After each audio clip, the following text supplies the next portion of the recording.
Just just the spice of life, man. Like me and you, That's then like crazy. even without him, then I started going through. You can't descend. Like, what's going on? Like that's the beauty of it. Exactly. Like, there's no point in having because with the way But this is the funny thing. It was in April, and I was like, bro, I right. got my. We're the best. You guys are still winning, Yeah. whatever. This lady, I'm not gonna say she's old, but she was like 60. Horse, the seahorse. Seahorse thing, you know what I'm saying? And it's like, Well, he did at a time when basically. Welcome. This is another installment of Discover. I was gonna say Discover Scuba. No, that's just fresh in my mind. Fresh in my mind. I went out with a couple friends over the weekend to Catalina. I We saw that. went to we went one of them had been spearfishing, free diving. The other is completely green to scuba diving, and they took their first breath on the water, and it was Sweet, man. it was actually pretty cool. So I went down. I hooked them up with an instructor. Then I went down and just waited for them. And I just kind of sat there thinking about like my first time taking a breath underwater and all that. It was pretty surreal. Dope, man. Super dope. How'd they do? They did pretty good. They did pretty good. I think they're looking at actually following up and completing the program. So Sweet, that's that's man. that's cool. Guiding lights, man. That's what you are, man. That's dope, bro. Dope as Well, hell. thank you, sir, for your time, and thank you for joining us. I'm just gonna put this out there. So for folks joining us, welcome to another installment of Divers Getting Coffee. Today we have Blitz from the BK. Woo woo! Yup, was good, y'all. Was good. Detroit and Welcome, Brooklyn welcome. Connect. We've been talking over on and off for the past few days. We connected a little while back, and we've just been talking a lot about so many things. We have a lot of stories to cover today, and I'm glad we're doing it on Zoom, so we have time to really sit down and dive into it. If we have time afterwards, maybe we can do an IG live, but there's no Let's do pressure. one. It's all Man, good. let's do one, man. Like whatever we need, bro. This is Yeah. this is pioneer stuff we doing, bro. Oh, Like I appreciate that, sir. I appreciate two, that. 3 years from now, man, it's gonna be up there, bro. And you got. Oh, we're gonna get into that in a minute. You got a lot of cool stuff you're doing yourself. Yeah, it's a blessing, man. It's a blessing. And you're in the military currently, or Yep. you used U.S. Coast Guard. Yeah. hey sir, I appreciate the service. Thank you very much. Uh, you guys are fighting a good fight. Thank you for your Yeah, man. service. Yeah, man. We appreciate Yeah, everybody, man. We work together. yes, sir. Well, let's kick it off. Okay. Let's first start with an introduction.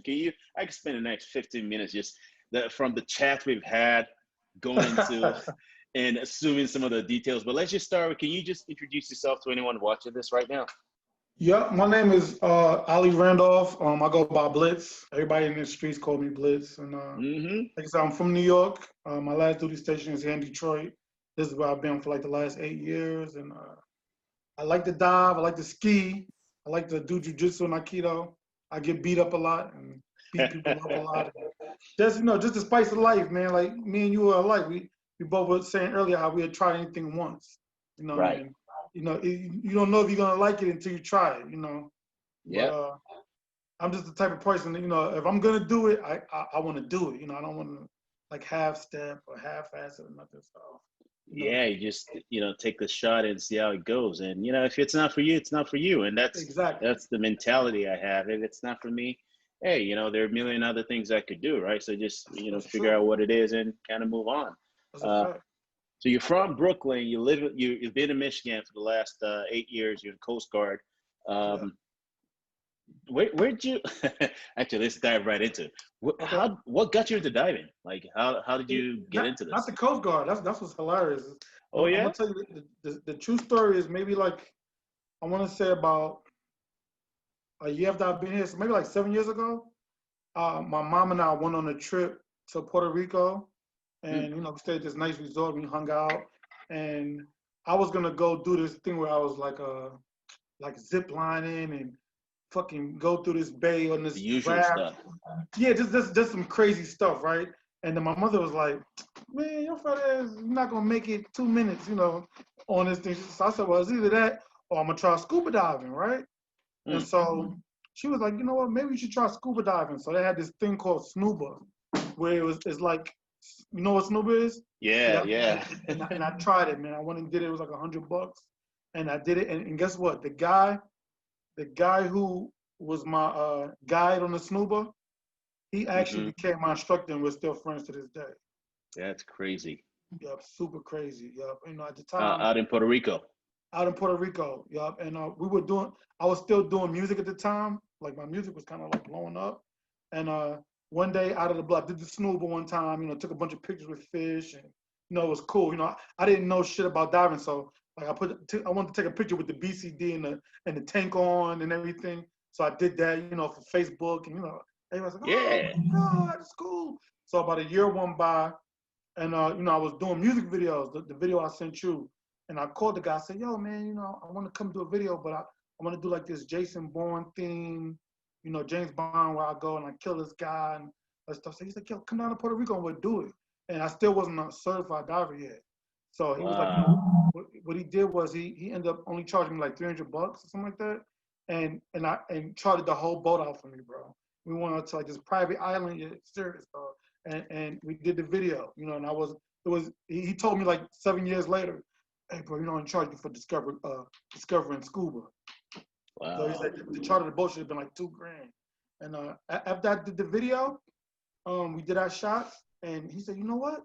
I think you should get certified, man. You know, you have good buoyancy. You know, you're comfortable in the water. You should think about getting certified." And then, like 6 months after that, I went back down and got certified with That's crazy. it. I'm gonna try to pull up the video right now. Let me see. I think I Okay. should be able to share it on the screen. I'm just gonna pause the sound, Okay. pause it. You told me the That's music video? crazy. Yeah. Oh, that's sweet. Let's see. Share screen. Oh yeah, I see it now. All right. And it's so funny because when I look at stuff now, it's like, bro, I had my mask on my forehead and I was swimming with my hands, and they teased me. They teased me about that now, even to this day. That's crazy. So you were this was Puerto Rico. Can you This see the is video? important. You know what? We shoot movies now. Me and one of my best friends, he was look at me swimming. See, I didn't know what I was doing, but I was trying to do the dramatic effect. But me and my best friend now, uh, he was always into cinematography, but he wasn't classically trained. He just liked cameras, and so I invested in the camera, and Yeah. we started doing our videos. And then next thing you know, we started doing videos for everybody in Detroit. And then I said, man, shit, the next move was to do a movie. Because I was doing all my videos like this. I wanted it to be cinematic, you know. I just didn't want to be Yeah. in a strip club, you know, a bunch of cars. There's So some James Bourne meets Jason Bourne meets James Bond stuff, man. man, it's hilarious. Because look, I'm going to show you my CD cover. Look at this. When you said that, I said, boy, he knows something. Look, that was the name of my album, The Blitz Supremacy. Yeah. Yep. Nice. So, yeah, just like the Born Supremacy. So yeah, you know, I That's awesome. kind of got the right idea. That's crazy. And that's one hell of a way to get into it. You kind of just off the cuff. Like I'm gonna try to okay, I'm gonna make a video. Hey, maybe I should just do this. And Man, they you know even what? You know what? And once I started, I fell in love with it. You know, but I'll tell you mm, one thing. I'm gonna tell you what made me a better diver. The mistakes, man. I made a shitload of mistakes, man. And that's how we learn sometimes. As long as you're not, as long as you come back safe, mistake is yeah, how you yeah, learn. yeah, yeah, yeah. You know, it was nothing life threatening. It was just, you know, rookie mistakes. You know, and Mm, you know, and everything I've done, including the movies, like the first movie we shot was a great movie, but since I have different cameras now and I have, you know, more knowledge, I look back and say, damn, you know, that shadow, you know, her belt was a different color in the scene. You know, things that, right. you know, you just learn by, you know, trial and error type of thing. But man, yeah, man, it's been a great experience. One thing I do have to applaud you for is the fact that you're not waiting for everything to be perfect. Like Gary Vee says, you just kind of shoot from the hip Yeah, and exactly. finesse as you go and fine tune it. Like if it's perfect when you roll it out, you waited too long. So that's, That's salute true. to that for just giving it, taking a shot and seeing Yes. how it goes. Now, when you learn to dive, obviously your instructor was telling you had good buoyancy. That's something you don't get from a lot of new divers. So Yeah. you had buoyancy down pat, your breathing was good. Did you have any challenges? Was it easy for you? What was your experience like? Um, Just No. The actual open water thing, like I said, me and the guy had been friends for like a year, so it was kind of like he was coaching me through it, and then when I decided I wanted to do it, I just went on the bench, and he told me basically I had an inside track. So he's like telling me, get this reg, and this is a good BCD, and this is the fin that I love to use. So he basically was, telling me, what to do. So the Save you a lady, bunch of mistakes and a bunch of money too. exactly, as far as buying equipment and stuff, because I wouldn't have had nowhere to start. I would have just went on Google and bought the first package, But he's telling me like, nah, this Cressy fin and this BCD is good, Scuba Pro is the best, and I like Mari's this, So it just kind of happened like that. But the testing part was the easy part. I'm not gonna say easy, but it's kind of like once I started diving, like going diving, like even without him, then I started going through like a bunch of challenges, just seeing what was what, And one of the things that I think I've learned probably in life, but even in the diving, is that I look to the people who are like good at everything. Like, oh, this guy's a great this, or this guy has great air consumption, And those are the people I come and say, hey man, what are you doing, And I started people start telling me like, you kicking way too much, you overweighted, or you chasing down animals, don't chase, just relax. Little things that you would have known unless somebody, tells you, So True. I try to tell new divers all the time, like, bro, listen, don't be offended. Let some of the salty divers, the older divers, more experienced divers, let them coach you. Don't take it like, because this is gonna make you better in the long run. Sometimes you try to share stuff with people like, hey, your hose is flapping. You want to be trimmed. Or, you don't have your mask on correctly. It's gonna keep flooding because you're not doing this. And they're like, oh, I know. I've been diving for 13 years. Bro. You look at them, they got like the water is like covering the outline. So. Yeah, it's that one joke about they always have about it's the only person with a dry suit on the boat that's always complaining about being too cold. Yeah, that's hilarious, man. Look, I have a funny story to tell you. There's something like that. When I first got to Dive Master, it's like some of the boats that I get on, they say, well, you should lead the dive. When you first get the DM, and I remember this lady, and she's like, this is your inflator. This helps you inflate your BCD. Make sure your air is on. And I took it like, lady, even if I'm an open water diver, I know this much. I learned that in open water. But I let her do her thing. So the captain tells us we have 10 minutes, to get ready. So we get ready. Everybody stands up, and this lady stands up, and I have 15 divers other than myself. So I go off backwards, and I'm counting all the divers going off the boat. Boom, boom. But I only count 14, so I'm missing a person. So all the divers are descending, and I'm looking at the lady, and the lady that was sitting next to me, and she's shaking like a leaf, and the deckhand is trying to help her with the boat, and she's, we're drifting, we're in the current. So yeah, the skipper's like, you know what, I'll drop her on your boat, we'll just go. Do the dive. The whole time I'm looking up to see if she's coming down. I don't see her, right? So we do our safety stop, and the boat comes and picks us up. When I get back on the boat, I asked her, I said, what happened? Is there something wrong with your tank or something like that? Guess what? She never been in the ocean before. She learned how to dive in the pool.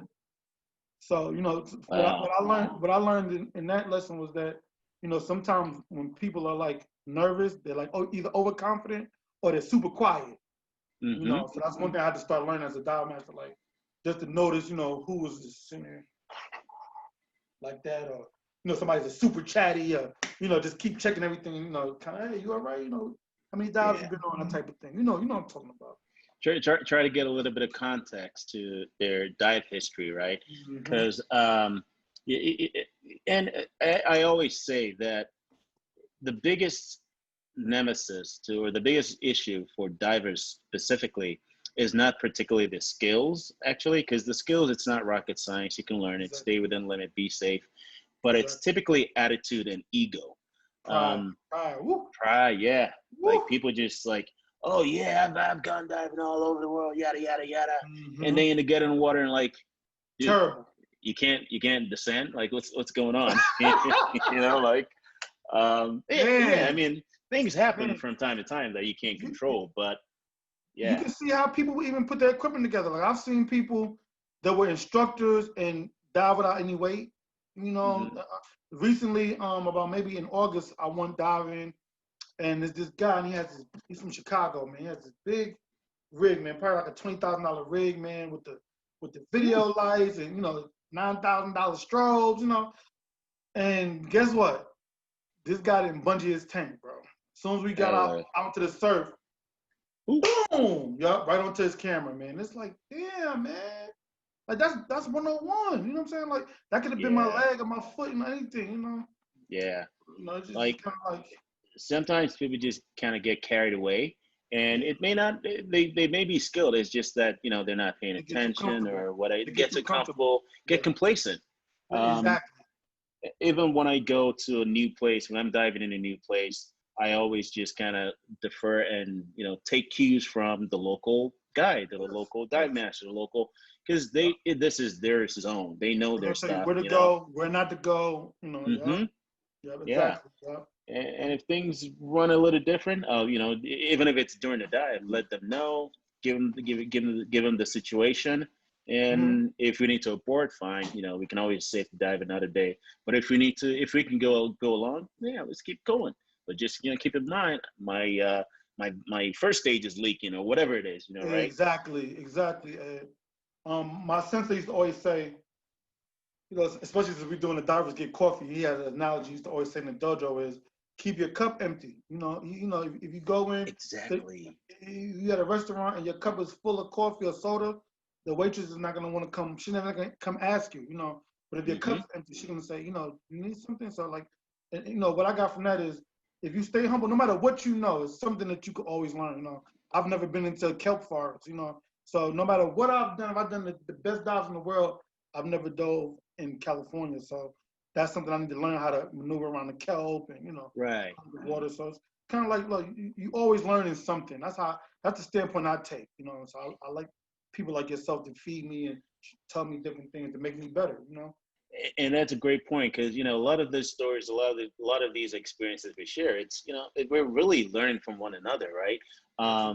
Like you say, you could have 10,000 dives all over, 10,000 dives in, say, warm water, and then you go to cold water for the first time. Whew, it'll knock you on your behind because it's a whole different ball game. Just even wearing a dry suit, you know what I'm saying? Yeah. Like as far as the buoyancy and that thing, sucking on you and squeezing, as a whole different thing. Your buoyancy is different, your muscles are different. I mean, even just the water hitting your flesh, everything, Yeah. it's different. So, it's kind of like, with me, with the diving, every time I got a handle on something, it was something else I wanted to do. So, when I was able to get, advanced open water, I had peak buoyancy and everything, then it's like, okay, well, all right, I'm gonna start hunting. I hunted for like a year and a half, and then once I got a handle on that, it's like, well, that's cool. And then I just recently got into photography, maybe only 2 years ago. I had a GoPro the whole time, and then one day I just said, man, I want to try the photography, and I never had used a camera before outside the water. I learned in the water, so Wow. I went to all of the guys who were like the professional photographers, worked for like Nat Geo or just professional level guys. And I went to them humble, like I don't know shit about cameras or about this. Can you show me what housing do? And by me having that standpoint, they say, you know what, this guy, he's serious, and they get this camera, look for this housing, this is the strobe you want, and learn how to do this, and learn about your white water balance, and just things I had never heard of, ISOs, but guess what, like I said, I had the guys who had been doing it for 20 years telling me, so Right. and sooner or later it was gonna click, Right. And then when you start doing it yourself and it just becomes second nature, you start in no time you're the one kind of mentoring others. And that's the beauty of it. Man. Like, there's no point keep having this information and keeping it to yourself, No. And I noticed, all divers always want to help you out. So I'm always like you mentioned earlier, having that, keep your cup empty mentality, no matter how experienced, no matter how diverse, how many diverse experiences in diving you've had, always leave some room for humility because there might be just that one thing you don't know that sometimes a fairly recent diver might even be the one to like point it out and just clicks. So that's when I find myself going through a few dives, I'm like, wait a minute, I don't feel like I'm learning, or I'm always in the mentality of I gotta learn, I gotta stay sharp, stay fresh. If I feel like, oh man, this the last 10 dives felt the same. I'm like, okay, let me switch it up. Do a different dive, or do a different environment, or do a different Mhm. location, or something like that. So that's great. I looked at your videos when you was in Aruba, man. I was impressed. Listen, I'm gonna keep bringing my sensei up, but he had another good saying. One thing shows all. So he said I could Hmm. walk into a dojo and not have to see anybody throw a kick. I could tell by the way his uniform is. How he's holding his weapons or his posture. It tells a lot about how you were trained, and that's the same thing I saw with you. When I saw you in Aruba and I looked at some of your videos, even like you free diving with the sharks and everything, I said, this guy's the real deal. Because sometimes you see people and they dove 2 or 3 times, and it's like, oh, I'm the diver. It's like, bro, I'm That's looking at this stuff like, yeah, you flopping you say around. that correctly, Yeah, because I've had conversation like, hey, how you doing? Yada yada yada, and one thing leads to another. Like, oh, I dive or something like that, and I go, yeah, I'm a scuba diver too. Like, yeah, I oh, got my cool. Like, oxygen. where was the last place you went diving, or what's the next place? Like, oh yeah, like 5 years ago in Hawaii, I Hmm. did discover scuba with my Exactly, uncle. exactly. Or they Like, go, no, stop. or they say, oh man, so do you rent your oxygen tanks there, or do you? And it's like, what? Like, wait a minute, just stop. Listen, I see that so much, Ed, that now I don't even like, I don't correct it or check it because sometimes people I don't know what I've never been that way, but sometimes people like to kind of just like like the ego trip, I guess. But then It's an ego trip, yeah. yeah, I have people say, oh man, what I was on a boat one time. This is in Belize. I was on a Mm. boat in Belize, and the deckhand said, yo, what color flippers are yours? I was like, the black Cressies. And he goes, okay, do you want some defogger for your goggles? So I said, yeah, sure. Okay, sure, yeah. Yeah, yeah. So when I get off the boat, I didn't want to blow him up. I was a kid. So I'm rinsing off my gear when we get off the boat, and I'm like, hey man, out of all the years that I've been diving, you're the first person I've ever seen work on a dive boat that wasn't a diver. Because usually Mm. there's like a dive master, someone that could see if your hose Yeah. is tangled, something like that. He goes, I am a diver. I am a diver. I said, are you certified? He goes, yeah, yeah. I said, okay. So I started loading my gear up into the Jeep, and he goes, I'm taking my open water next month. So he goes, but how? He goes, how did you know, right? He goes, how did you know? I said, because you caught my fins flippers, But if you Whippers. don't, you just don't know what you don't know. You know what I'm saying? So Yeah. it's like you talking to another diver.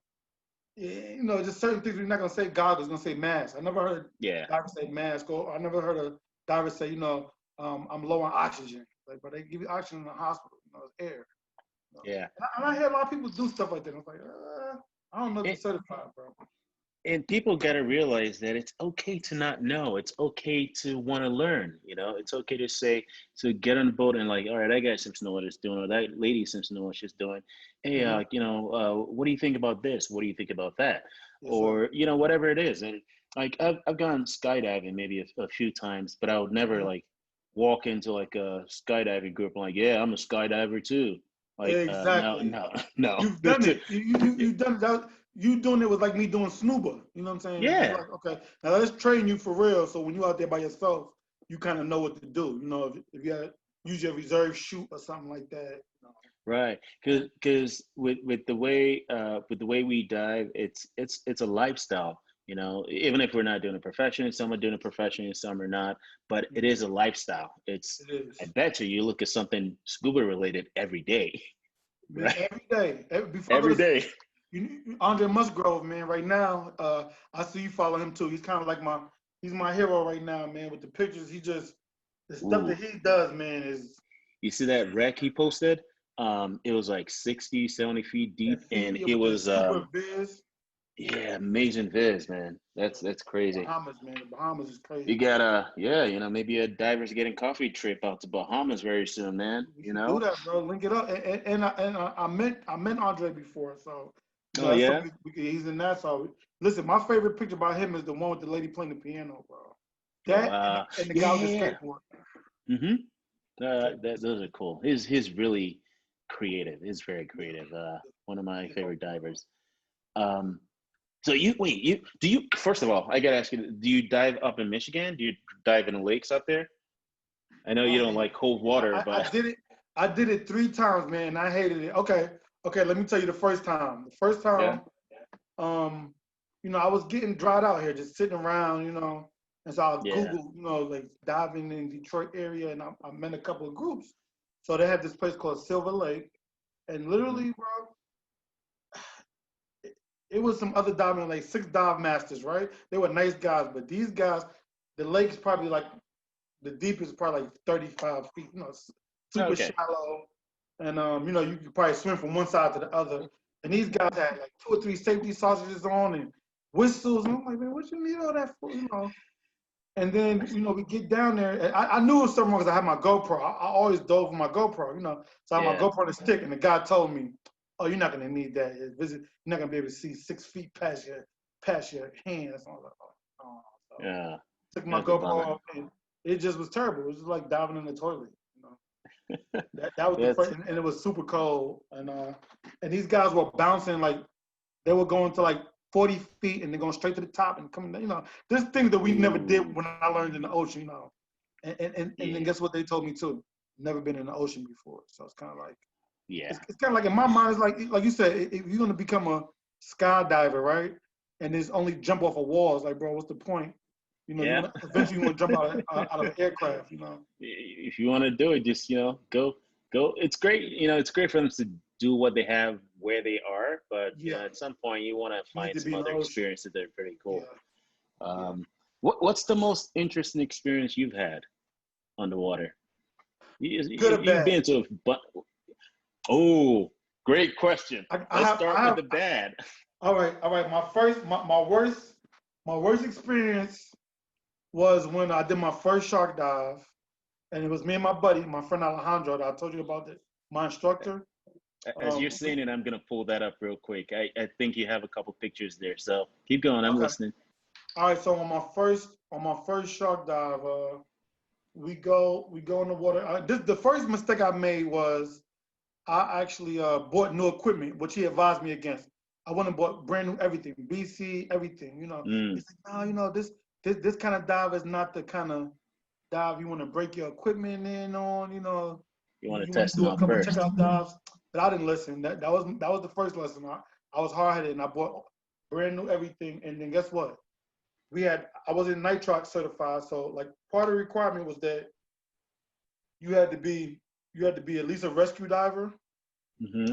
and you had to at least be nitrox certified because they wanted you to be able to stay under longer and everything, Right. and less surface interval. So I did that like 2 days before we did the dive. I got certified, nitrox certified, and it was exciting, man. We get on the boat, we do the first dive, and we go to like a shipwreck, and there's like 20 lemon sharks and some threshers, and they're just like bumping by. And I didn't know what to expect, because I was taught my whole life that sharks are just gonna kill you and eat you and everything. So, but this is the funny thing. It was in April, and the water was terrible. I mean, literally, the dive master was getting seasick on the boat and Oh everything. wow. Once you get in the water, you don't feel any of that. But the boat was like Hmm. 7 foot swells, and it's crashing, it's just hitting us in the head. So when we came back up from our safety stop, it was at the surface, and we have the signal, so the boat could come in, right? So the boat's coming in, I can't breathe. I'm Mm. running out of air. So, you know, I'm sucking, and it's just the more I suck, the harder it's getting. And I'm looking at Yeah. my computer like I have plenty of air, like 900 psi. So I'm like, what? What's going on? But guess what happened, bro? I put my BCD on so tight, the kimber was restricting my stomach from breathing. So, Oh so I went into a full panic, bro. A full panic. Like, oh, wow. yes. My friend's like, Ali, calm down. I'm like, I don't know what's going on. And in the meantime, the waves are crashing on us too. It's like, we're up and down. Everybody's like hitting each other. So the dive master's yelling at me. At this point, he's yelling at me, Ali, switch to your damn snorkel. Switch to your snorkel. So I take my reg out and I put my snorkel on. As soon as I put my snorkel in, like I just took a mouthful of salt water. So now I'm choking. And, and and it's a panic when you're already on the surface and you just didn't think, wait a minute, stop, snorkel, let's go, No, right? no, but I could. It was like I said, it was my camera bun. So even with the snorkel, it Mm, was restricting yeah, me you're from still my. feeling it. Yeah, and then the salt water didn't help. I took like a big gulp of it, and I'm choking and coughing. But this is the hilarious part of the story, though. the funniest part of the story is that when the boat came, it was like these two other girls, and they went to the ladder first. So I'm already a third-degree black belt, and so yeah, I grabbed one of them. I grabbed one of them and like pulled them off of the thing, and I got Yeah. onto the boat, and I just took all my gear off and I just laid on the deck, and Skip was like, "What the fuck? What's going on with this guy?" And it was an embarrassing moment, but it was a learning moment. It was a It's a learning learning moment, moment. and, Yeah. and, and guess what? I had two of the dives and I didn't do them. I didn't Mm. do this. I did the one dive where I got some footage, and I actually saw the skipper from that first time about 6 months ago, like right before the COVID thing. You know what he told me? He said, "Man, I thought you would never dive again." So Oh wow, it was he that said, "Maurice, serious. they see it happens all the time." He said, "I see people that go into a panic or they have a mercy in the water, and that's just it." So I'm glad That, I overcame it. that's great. I'm glad, I'm glad you got back safe enough to dive again, and I'm glad you got Yeah. back in the water. That's one of the things I really appreciate about the more advanced, like the rescue certs and Mm-hmm. maybe even DM to a degree, because it just helps you. I mean, panic is panic, but Yeah, it just helps you panic. Yeah. manage that, and Yeah. more importantly, helps you manage or anticipate those issues before they come up. Exactly. Because when they come up, by the time they come out, it's close to too late, Yeah, that's true. So, That's so true. that's great. It's too late. But I didn't see all the stuff that I learned in my rescue course. Didn't none of those guys do. Nobody got on, ponying my tank, and nobody told me. And I was like, damn, man, you guys suck as dive masters. Right. Because I have like 3 rescues under my belt now. So Mm. since then we did a couple of rescues, and a lot of that is about calming the diver down. Yeah. Getting the diver calm down. And not yelling at them and stuff like that, just helping. But And talking about rescues, you did share with me the story about you pulling up a boat from oh, underwater. We'll oh get to yeah, that in a second. I'm sharing that yeah. on the screen right now. That But was so cool. That was before before we I get got into into the that, water. would you say this is kind of like is this the good experience, or is there something more interesting? Um, no, it was a different experience. I think my worst experience was that panicking on the shark boat because it was all dive masters, and that was like the requirement of the Hmm. dive was like, you gotta know your shit pretty much. Yeah. And so, so now, I'm not gonna say it was 50 black guys, if you know what I'm saying. I was the only black Right. guy. So, That's a great thing you mentioned, because also being the only black guy on a boat for a lot of my dives, mhm, especially during the early times. mhm, Yeah, and I messed up quite a bit, you yeah, know, but it's a learning process. it But it is. also kind of pushed me to try to learn to be more competent, learn from more experienced divers, share Yeah. information where I can, take more certs. And because, yeah, obviously most divers are cool, but then there's Mhm. just, whether we like it or not, we are walking ambassadors of black divers anywhere we go, because That's there's just not so many of us in man. the sport. Listen, man, and listen, and we represent each other, and Yeah.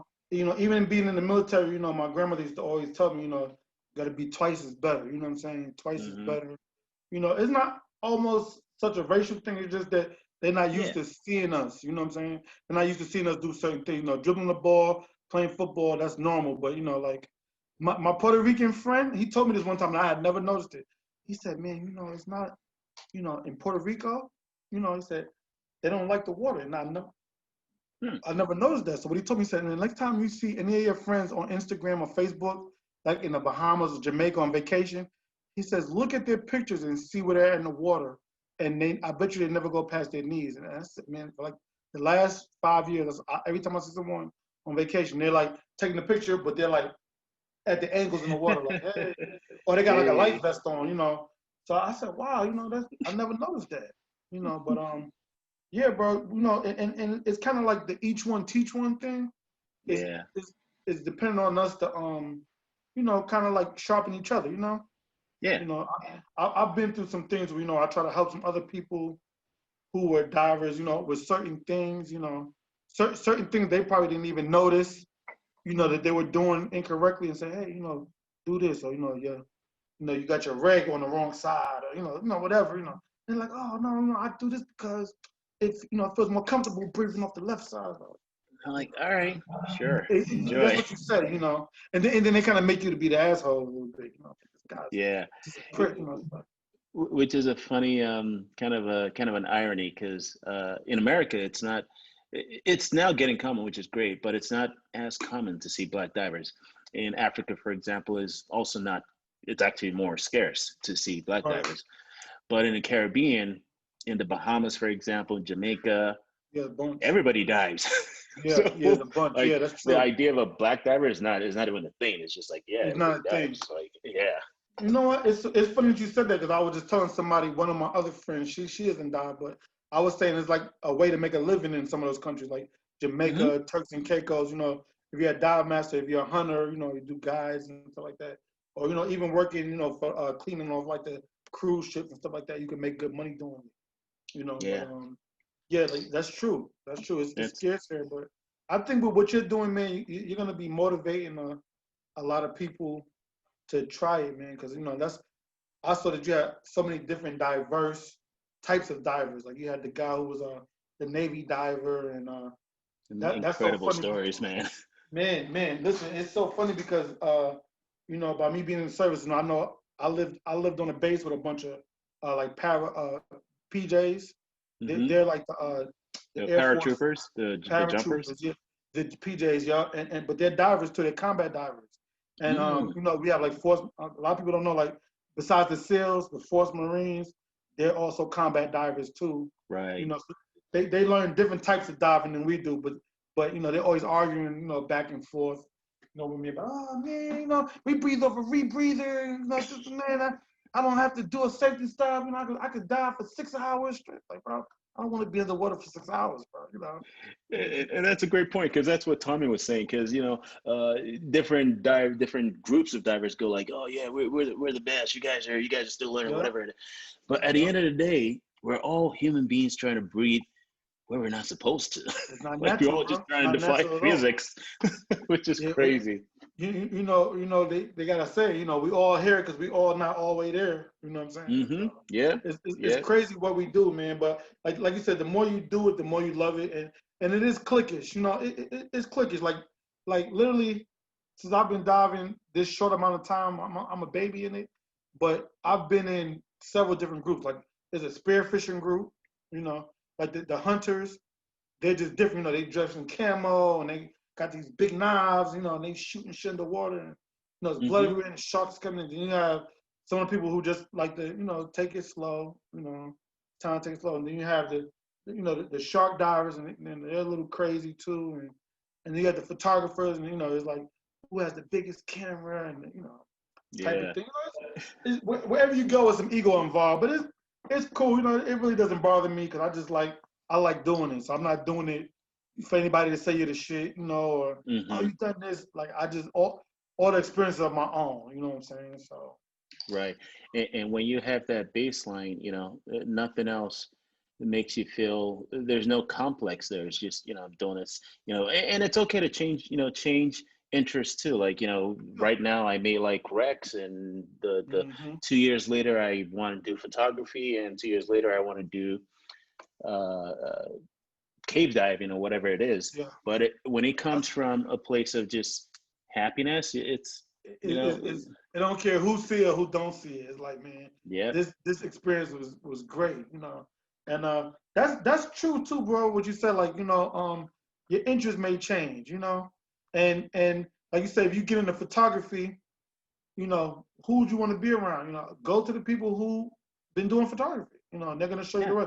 If you want to do a cave dive, I've never dove in a real cave. Like I know some people that went down to cenotes and Yeah, those aren't caves. Those are yeah, like caverns, little right? caverns. You know what I'm saying? But I know people that went to caves, but you got to do side mount, and I heard of them. You have to take the tank off and push the tank through, and all that. I'm like, oh no. Yeah. I ain't there Um, yet. Cave diving and free diving are probably two things. Well, free diving, I guess to a little bit of an extent, I do. But cave diving is something I know I'm just not interested in. Yeah, it's Just like, there's it's nothing nothing I want to about see in it the just cave. makes me interested. Yeah, That excites me. yeah. Um, uh, Tech diving, I am on the fence about it. But when it comes to like rebreather, it just looks too complicated that it just takes the fun out of it for me. Yeah, it's But dangerous too. people enjoy it, so it's great. So I Yeah, I mean, just like you said, everybody has their thing. Like, literally, I was hunting and my mom was reaping the benefits about it because she lives in Florida. So like, mm, she had like a freezer full of lobster and a red snapper and stuff like that. And I never would eat the fish. Like, I mm. love fish and everything, but I can't eat what I caught. I don't know why, it's like complex. So It's like cooking. Sometimes when you cook, you don't want to. You're not really you don't hungry. want to eat the stuff that you cook all the time. That's Yeah, true. Like, oh my God, so good. Like, but I see it every day. And I was yeah. trying to explain to my mom how like the lobster, when you get them, how they scream. It's like, so Yeah, she's like, that's I don't true. care. Yeah, she teases me. She's like, I'm eating it. Hey, Ali, don't eat it. Poor And so I sent her a lobster. video on YouTube with the screaming, and then she could eat one for a week. Wow. Yeah, it is. It's bizarre when you hear it or when you see it, and just yeah, it's bizarre. You just have so much pity for them. But shout out to I got another vegans funny and story to tell you that's on my yeah, I want mind. to hear it. Two Please. seconds. So when I first got into, I just wanted to learn how to get the lobster. I seen these guys getting 6 or 7 lobster. So I wanted to learn that art and going back to the ego thing. It was a bunch of guys like, oh man, I try to do it.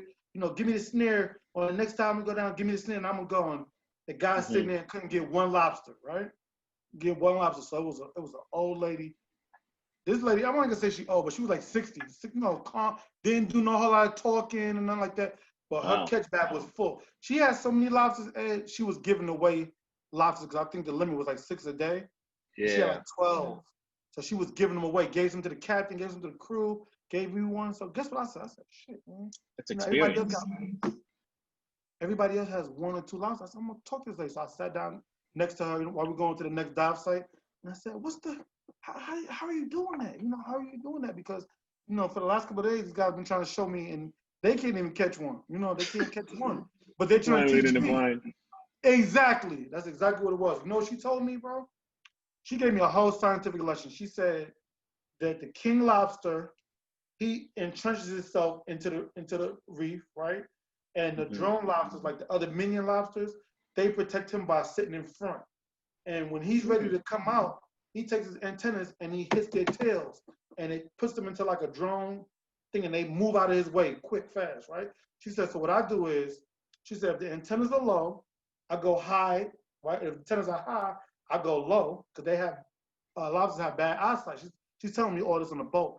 And she goes, I tap the tail with my snare. If you tap the tail, they go into a drone mode and they come out, right? And then they walk backwards. She says, and once you get them to drone out, open up your snare and just wait there, and they'll walk right into it. And ever since you told me that, the next dive I caught 4 lobster, bro.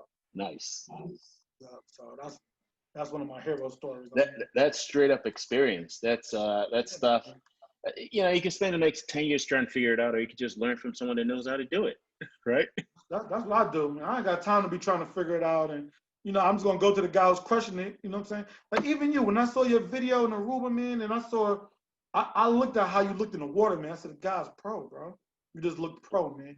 Your Yo, fins just appreciate that. sitting there. Your edits are sweet. And I said, this guy looks pro, man. It, And you didn't it have to say, oh, man, I'm this and that. Everything just spoke for itself. that's exactly what it is. Like things, a lot of that. I just kind of like you said, you just go to someone that knows, like, hey, how do you do this? How do you do that? Yeah. And if anyone ever asks me, I never go like looking being condescending, like, oh yeah, how about you try this or try that? Because even now I'm still learning, and every day it's a continuous process. You learn, you find new ways to do it, find ways to play around with it, experiment with it, and I try to focus more on the story of what I'm trying to tell. What I don't like to do is go in and just take a video of everything. It's Yeah. kind of Yeah. pointless. Yeah. And Yeah. also, what I've been doing recently, if it's just depending on what the dive is, sometimes I might just face the camera on myself and because the story I'm trying to tell probably includes like my experience of it, and that's what I want Yeah, to show. Or if I'm yeah. trying to show somebody else, and I'm trying to show specifically, oh, look at that interaction, look at that moment, look at this, look at that. Hmm. Versus, I know divers that record everything on the water, It's and rookie. I've never seen a single footage Yeah, from. it's rookie stuff. You know, it's rookie mistakes. But the thing is like, okay, how long you gonna study that? I know some people that studied that for 10 years. Like, bro, you know, Yeah. you never gonna elevate. It all comes back to the humility to me. I think, you know, some people, you know, it's kind of like being a big fish in a small pond. You know, Mm, they saying, okay, you know, I scuba dived for 3 years and I can do this. But here, you look like you're here because everybody, you know, maybe in Chicago or in Brooklyn or Detroit, you know, they don't get in the water at all. So you look up here, but it's like, okay, now around your peers, where are you? You know what I'm saying? Like the people around you, okay, you have these dive masters, these instructors, where are you on that ladder? You know, so I don't always compare myself to non-divers. Like, okay, I'm a diver yeah. now, so I'm gonna go. And then on the Elevate. reverse side, you elevate. But on the reverse side, you have people who wanna they want to get the dive. I've known somebody who got to instructor in like a year, and they terrible, bro. I Oh mean, yeah. they literally look like an open water diver. You know, they waving around. You know, their buoyancy is off. They're kicking up the bottom. You know, you see them. They're always vertical, Seahorse. The seahorse. seahorse, and you know what I'm saying. And it's like wow, man. You rush so bad to get the title to say, you know, I'm a dive master. I'm a advanced open water. It's like get the skill Yeah. down.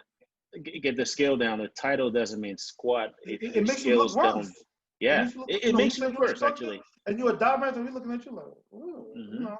It's like my sensei. I'm gonna bring him up. This is the last time I'm bringing him up. But you Oh, know, I love it. I trained with him for 2 years before I got to a.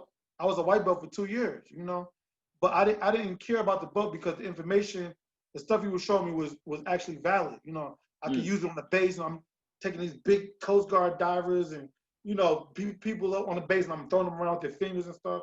And so, you know, he told me one day, he said, man, listen, just know what you know because in the street, nobody gonna care about what your belt color is. You know, you can go to somebody yep. and say, yeah, I'm a 50-degree black belt, but you know, do you know how to fight or not?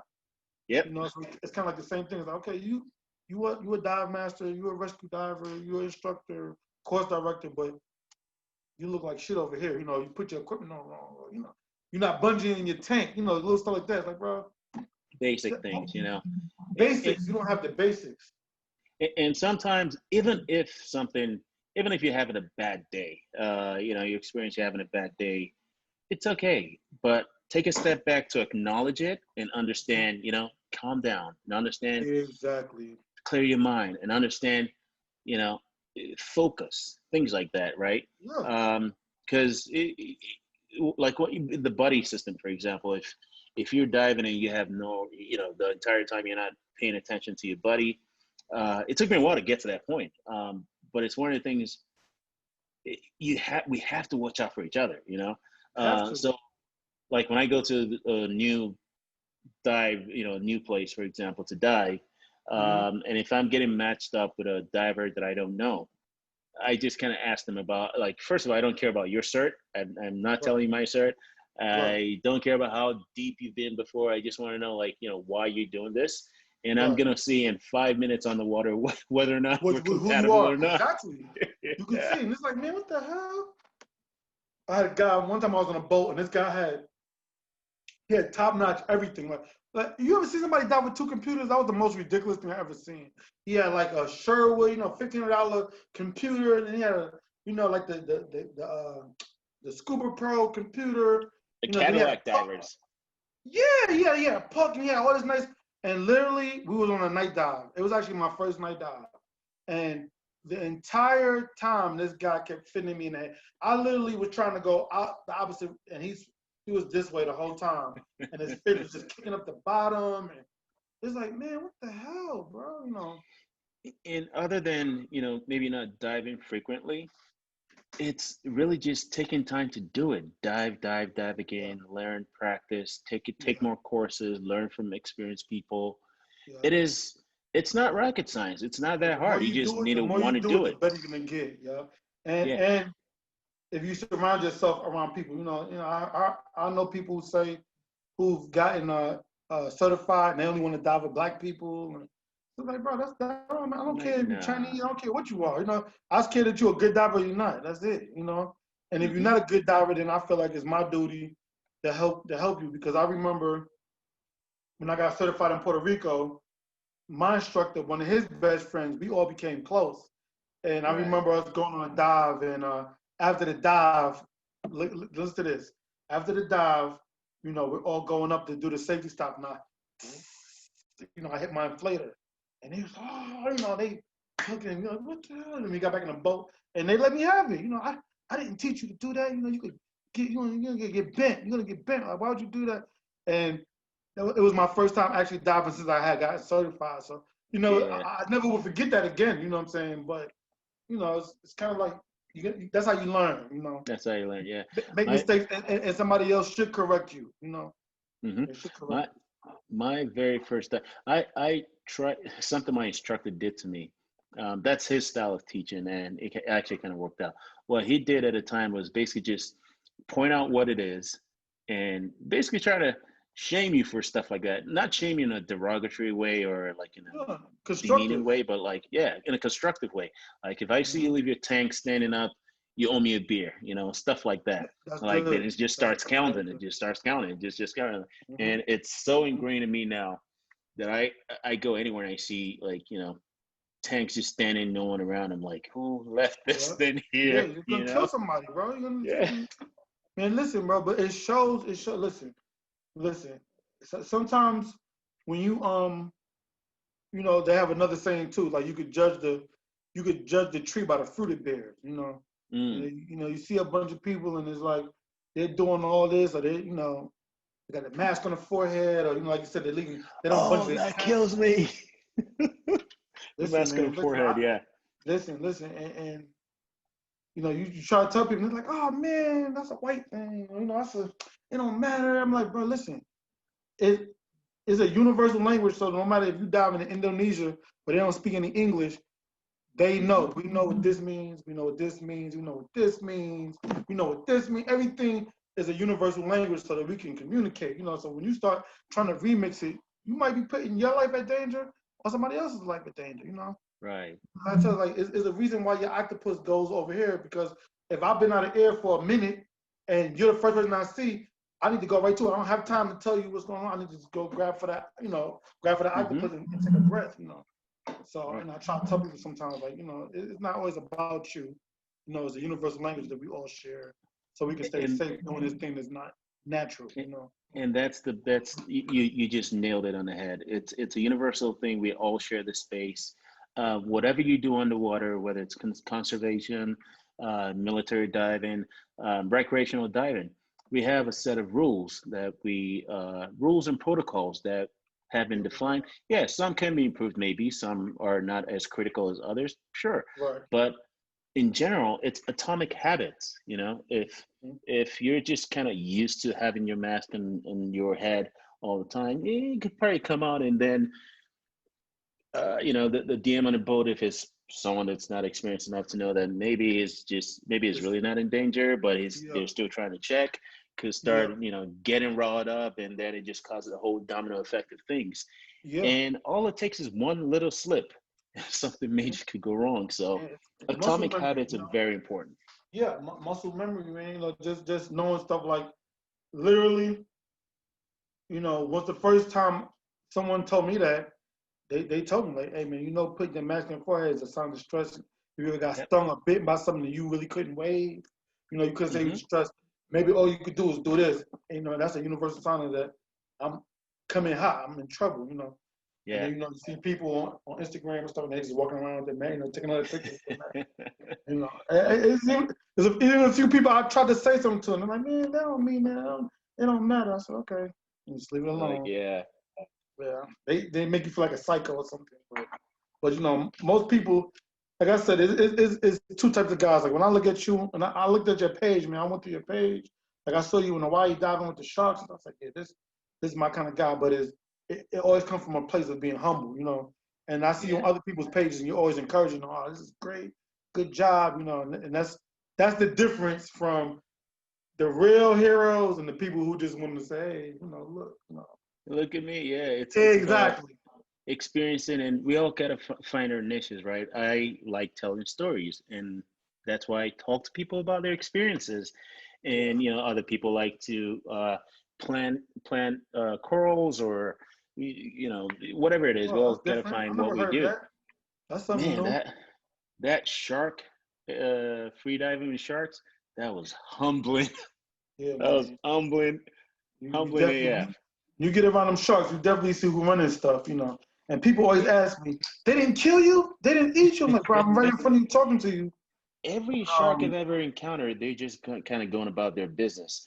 yeah, Before freediving with them, I've encountered sharks scuba diving before, but I've actually been close enough, within maybe like 6 feet or something, but they're still kind of nice. going about their business. And even if they're watch out for signs, if you're telling to go away, back up. But Yeah, they had like a whole, like, these are Ocean Ramsey, Juan Sharks, Juan Olifante, Mermaid Katie. They're all like really shark specialists. yeah, they They've are. They dedicated famous. their lives to it. They Yeah. famous, yeah, yeah. And they tell you things about sharks that you're not even gonna imagine. I never knew sharks were that social. I never knew, some sharks are that social. Yeah. Some sharks have a hierarchy, like depending on who's on top, who's swimming on top, who's swimming Mm-hmm. behind who. Mm-hmm. When they come close to you, those sharks literally come close and eyeball you. They stare you down. Like, Yeah. Yeah, you they try to pray, figure out who you are. Cause you the- you pray you or not. you in neighborhood, bro. That's what it's like. It's like if you go to Chicago, you know, they're like, we come to see who you are, bro. Yeah. Like, who you with, Who Ed? you? Who you Yeah. exactly? Yeah. You know, we looking at them like like no, they come to inspect everything, you know.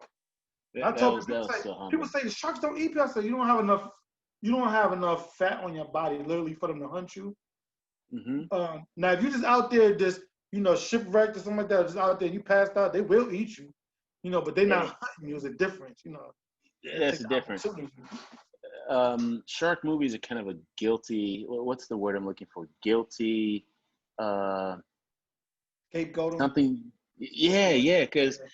a lot of the entire premise of those movies are false. Like the whole fear of sharks really came from Jaws. Jaws, yeah. Um, Everybody's terrified of them. Yeah.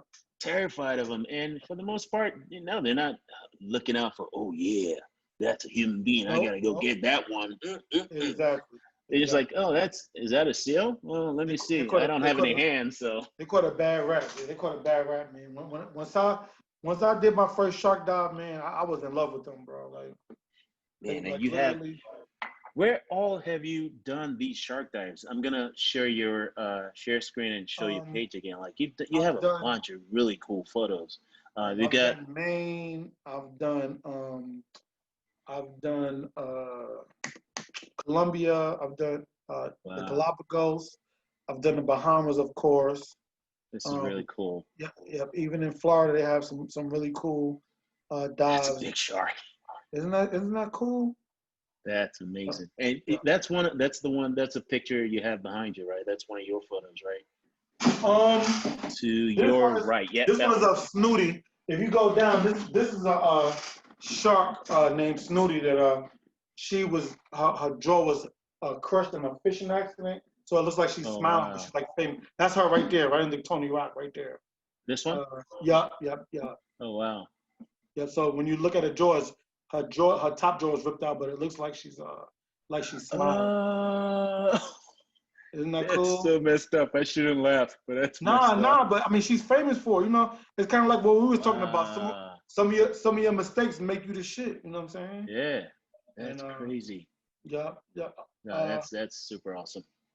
yeah, yeah. I like the shark too, but I still like taking pictures of I just like Mm-hmm. the underwear. Like I see my first mantas last year. I went on a trip to Kona for my birthday, and I saw the first mantas. And that was pretty dope because Those are dope. man, they dope because let me tell you what's so crazy. When I got on the boat and everything, they said, "Oh, we hadn't seen any mantas. We hadn't seen any mantas for like 3 weeks. They haven't seen one.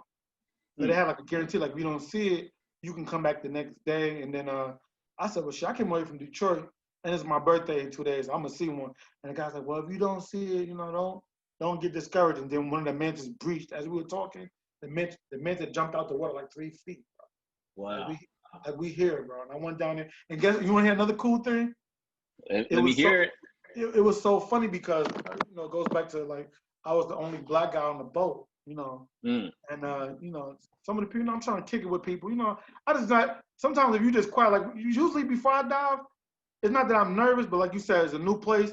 I'm kind of focused. I make sure my equipment is right. Yeah. Make sure I got my camera together. Make sure I ain't, I got my camera sealed so it don't leak.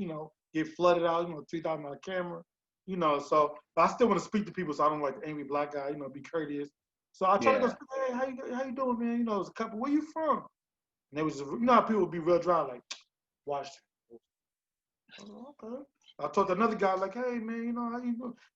Even me and the dive master got into it because he was like, I'm gonna set your tanks. I'm gonna set your BCD up. And I was like, I was always told to set my own stuff up. Plus, I need to analyze my tanks. And he's like, okay, but that's just something that we do. We set up people's tanks. I'm like, wow, I was cool. I could do mine. So when I got on board to set my stuff, he's like, oh, whoa, wait, we're not letting people come on the boat yet.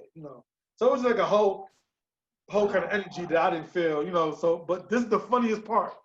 So we go into the bow of the boat, and he's telling us, the dive master is telling us, what we can see, some monk seals, they're extinct, but there's some around. You may see one, may not, da-da-da. So he goes, okay, I need all the snorkelers to go to the back of the boat to get ready, because they pretty much have like a paddle board that they got in with a snorkel and they held onto the paddle board, and they could see the mantis at depth, right?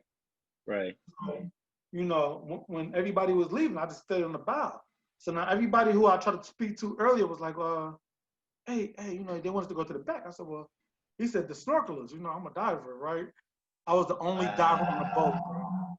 I had the mantis all to myself, bro, like 6 of them, just to myself. So everybody who didn't talk to me first, when I came back off the first tank, because I had 2 tanks, everybody was like, oh my God, that was coming right to you. Can I see your pictures? I'm like, hold on. Hey, chill.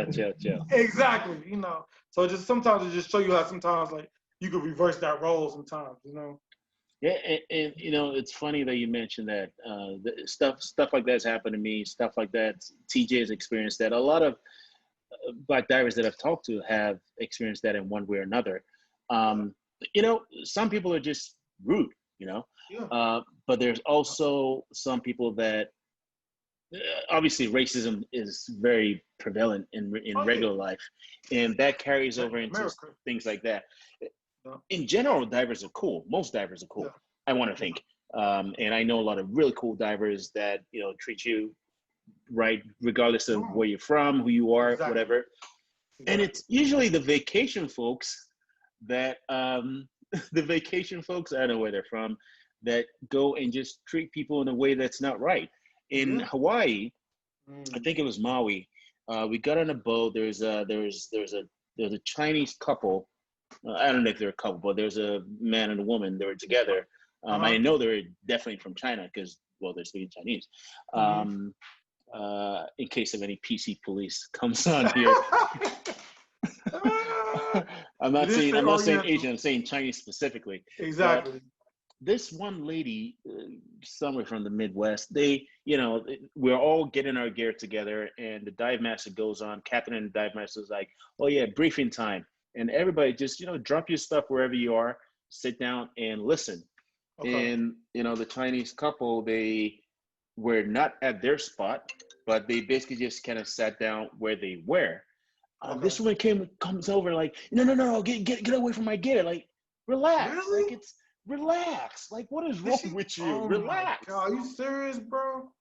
I was so disgusted. Yeah, that's sick, bro. That's sick. I was so disgusted. Did she say that, bro? Like, get away from my gear? Yeah, it's just like, this is my spot. This is my spot. But I'm like, relax. Look, we're just doing a briefing. Just listening to the briefing. 6 minutes tops. Wow. It takes 2 minutes and they're done. Shows a lot about her, though. Wow. Yeah.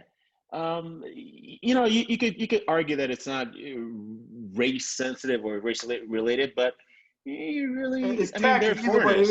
It's not as tacky. Like, bro, and we on vacation. Like, who goes to Hawaii to feel, to be that stuck up? Like, that's crazy. Yeah, it's crazy.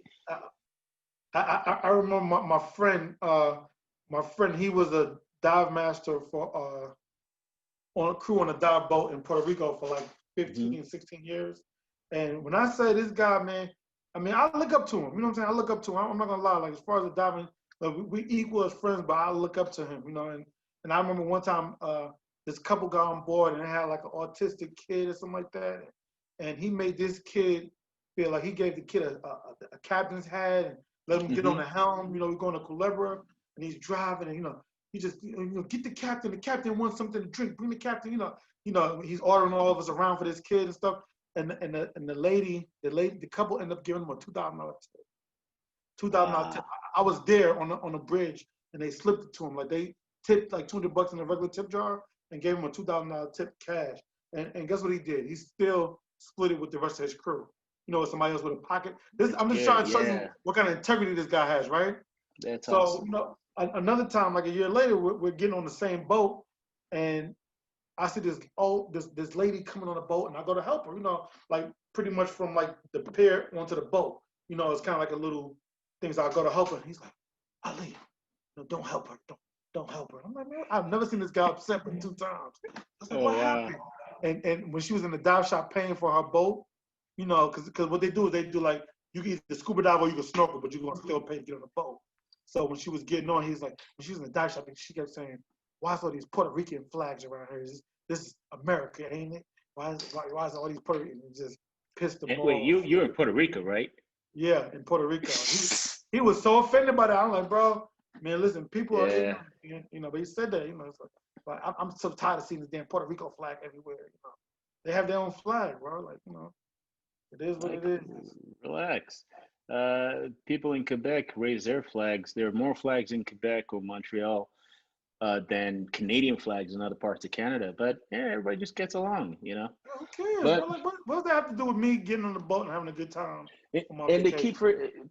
people like that keep forgetting that when we go underwater, it is just about the next breath. Politics, well, I don't care what it is. It's about taking that next breath and being there for your buddy, right? Yeah, exactly.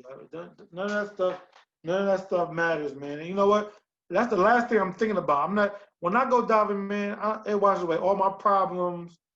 I don't think about bills. I don't think about nothing. But you know what I think about? I think about like, man, there's a guy. I swear, that's what I think about. It makes me say, there's a guy, bro. 'Cause it's like being in space. It's just like being in space. You're there breathing, like you breathe in, you breathe out, and you look around, and you see amazing things. And you're like, you just sitting my there God, floating. Yeah, that's crazy. And then you know what? I'm telling you, every time I dive, bro, I see something I never saw before. Every single time.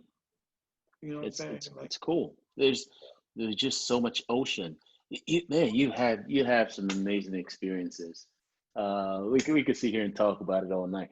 How obviously, the COVID pandemic has impacted everybody's plans. Like I myself was stuck in Honduras for a couple of weeks when it started. Everybody's plans has changed over the last 6 months.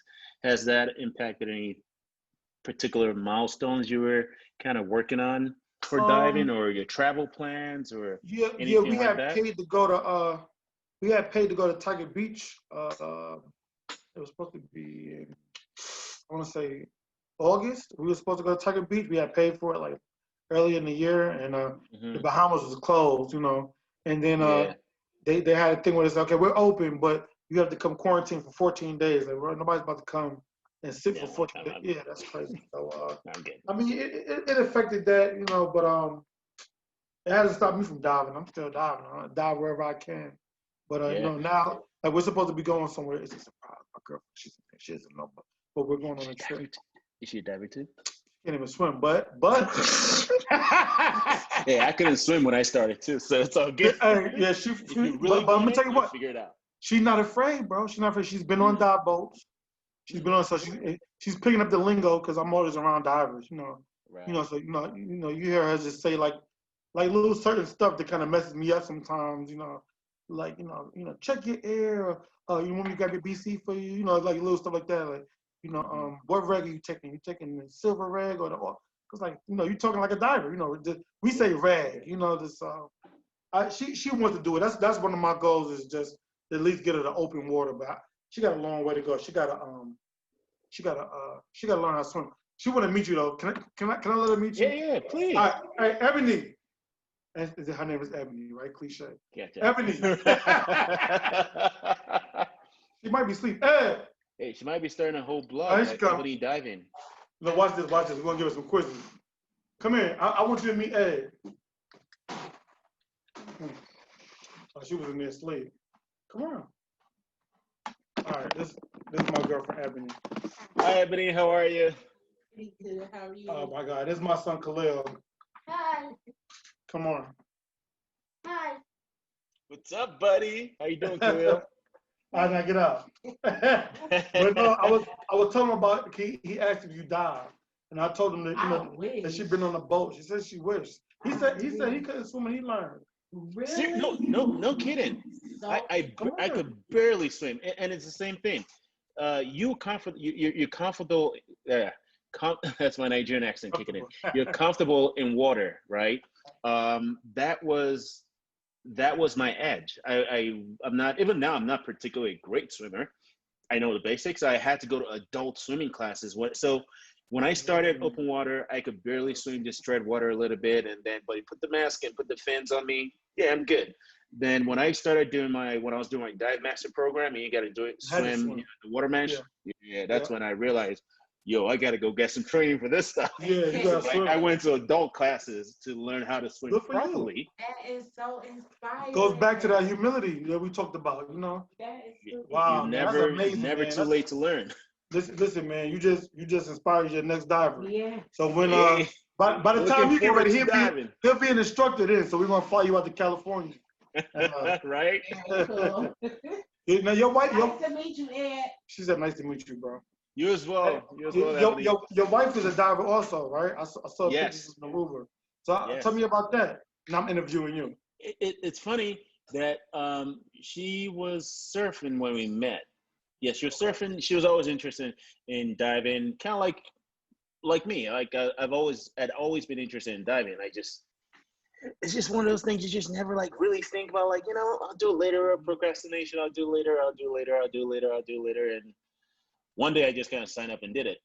And that's actually why we went to Honduras. So she had been on dive boats with me at different places. Mm-hmm. And we talked about like going to Thailand. So like she wanted to not just do open water, she wanted like do open water, do advanced, do at least up to rescue. Or she just wanted to do open water in advanced. Now I kind of encourage her to do rescue as well. But when she started, like she was just off on her own. So when COVID kind of started, by January we started saying maybe Thailand's not gonna work now. So then we went to Honduras, and she was there for a week. I got there like the day before the lockdown started, and she was like a day away from getting her rescue. But she's gonna like finish it either here in California or finish it, go back to Honduras and do it. And since then, luckily we're in California, so we've been diving on and off maybe once a month or something. So it's something she's been wanting to do, and it just kind of happened that it came at the time it did. But she's also been on the water. She's a surfer, so she's used to just being in the ocean. Used to the ocean. So that comfort level is just, I think, one of the biggest things. And comfort level, again, humility. It just goes a long way, because goes back to the lady from the pool. She wasn't ready to get into the real. She really wasn't comfortable. And I always think about that. Her way of trying to say she was nervous was trying to help me. But she was probably really trying to help herself, I think. But look, feeling like she was better than somebody else. Man, well, how'd you get started, man? I'm interviewing you now a little bit. Tell me how you got into it. It was maybe 4 or 5 years ago, and that actually goes back to what you were saying, that it's not how long, it's how well. Because if you have, say, 100 dives and you've been diving the exact same dive sites, I don't think you have a diverse experience. No challenge. If you started diving 30 years ago, but you make 20 times. 20 dives, maybe 2 dives a year. It's a lot of sparsity. When I started, I actually was originally just intending to do open water and dive on vacations. like I just said earlier, I grew up in Lagos, Nigeria. It's a beach Okay. city. It's kind of like LA with Florida weather. Really? Um, I spent a lot of time on the beach by the ocean, looking at the beach, looking at the ocean, but I was never in it. And I'm like Puerto Ricans, like I don't get in the water Yeah, like that. just my friend said that. Yeah, he said that, man. That's crazy, dog. That's So crazy. when I moved to and so when I moved to California, I started sailing a lot. I was spending a lot of time on the water, sailing, just being on boats. Okay. And every time, we see amazing things, just like, whales popping up right by the boats, or like mola fish, right? And then Mm. I was like, wait a minute. Yeah, I always kind of I want to wanted to see do it. I want to this. see it up close. Yeah. Yeah, I want to see Wow. that close. I want to see what's going on. Then at the time I was going through just kind of a low moment in my life. And I was like, yeah, why not try this one? There Look you at you go. now, man. Look at you now, man. I mean, And it's so funny how things work because it's like that's that's the beginning of the story. It's not even the end of the story, but look at what you're doing now, like bringing all these people together. You just said it. Twice a year we can have a Davos Get Coffee trip. That might be a whole other income stream and bringing people together. we You got to know, do that. Like, I was talking to Huda Brown, one of the first people I interviewed, and all of a sudden Aruba kind of came up. She had a trip planned to Aruba, yeah. and at the She, time I was originally going to New York, and then New York fell through, and we just like, oh, Aruba's open. Okay, New let's go. York, Aruba, And New then York, and then yeah, Aruba. and then That's I a met dope brainer. Huda, and we went diving. It was great that I was Dope, we man. were interviewing a couple weeks prior with no intention to I ever saw the meet. interview. Yeah, Yeah, yeah. and then That's kind next of two how weeks me later we, we we were diving connected together. through we connected through her. Yep, yep, Yep. yep. So yep, she me and her never met, but we've been talking for like the last few years, No, and she's such an awesome person. she is, man. She is Great hilarious. diver, amazing She's a, person, yeah, she's a good all super around fun to person. hang out Yeah, with. yeah. She Coco the mermaid, Coco the warrior. But Right. yeah, yeah. Me and her, we ski and stuff too. So we kind of Yes. hit it off. Like I'm a skier, and she snowboards. So we had a lot in common. We just got it. We talk all the time on the phone and everything. We out here. We're just doing things. It's funny that when I started diving, for lack of a better way to put this, the first few people, or the most opposition I got against diving, like, wait, you dive? Like, And for why are you people who didn't diving? die, Black people don't dive? Or exactly. like, It was black people. really? Yeah, yeah. But Really? listen. That's it. And anything that you do that's not considered a norm, people looking at you. You gotta have strong metal. When Yeah. I went into the Coast Guard, my family is Muslim. And like Mr. Farrakhan Muslims. And they were like, Yeah. oh, they were, you going to serve in the white man's army, I'm going to the Coast Guard. And I was accepted to college. I said, listen, I'm not Yeah. about to stay here and go to city college. I'm getting out of New York City. That's for sure.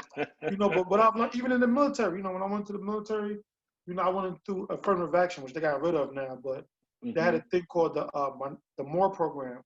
It Mm. means Minority Officer Recruit Effort. In the U.S. military, less than 5% of the U.S. officers um, were like Or Latino, officers? black, yeah, Oh, yeah, minorities, yeah. minorities. And it was so funny because I got four of my friends, they're white girls, right?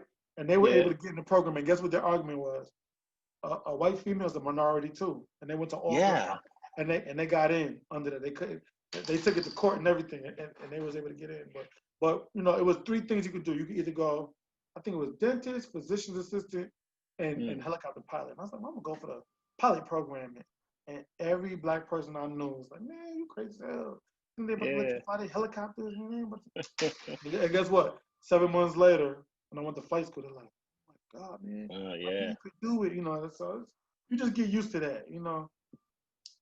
Just get Yeah, used to it. You just gotta kind of stand on your own too. But sometimes people put their fears on you. a Yeah, lot of times that's what it is. People are projecting their insecurities on you, and yeah, we all have insecurities.